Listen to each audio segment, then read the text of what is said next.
كتجي هذه الوقفه هذه في اطار الدعوه اللي دعاتها الجمعيه المغربيه لحقوق الانسان، وهنا بالضبط في اكادير. بالنسبه للدعوه اللي دعاها الفرع ديال الجمعيه المغربيه لحقوق الانسان في اكادير وفي انسكان، وايضا الدعوه ديال المنتدى المغربي ديال الحقوق ديال من اجل الحقيقه والانصاف لدعم هذه الدعوات كامله في اطار الحمله الهمجيه اللي حاليا كتاخذها الدوله ضد الجمعيه المغربيه لحقوق الانسان والحركه الحقوقيه عموما، لانه كاين ايضا هجومات على مجموعه ديال الجمعيات، منها امنيستي، منها الحريه الان الى اخره، مجموعه الجمعيات. هذه الهجمه هذه المناضلين الديمقراطيين من كل المواقع ديالهم، وحنا كنشوفوا هنا بان اليوم كاين مناضلين من مختلف الجمعيات ومن مختلف الحساسيات الديمقراطيه اللي كيقولوا بانه غيواجهوها بشكل كبير، وانه سنوات الرصاص لن تعود، وحنا كنضربوا من اجل عدم التكرار وما يمكنش نقبلوه رغم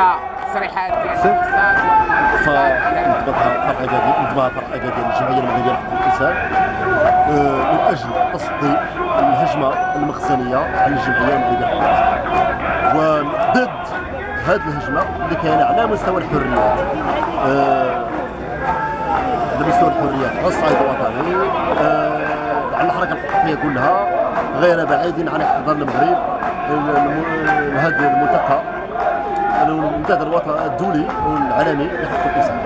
على المستوى المحلي كذلك ضد تضييق الحريات العامه، ضد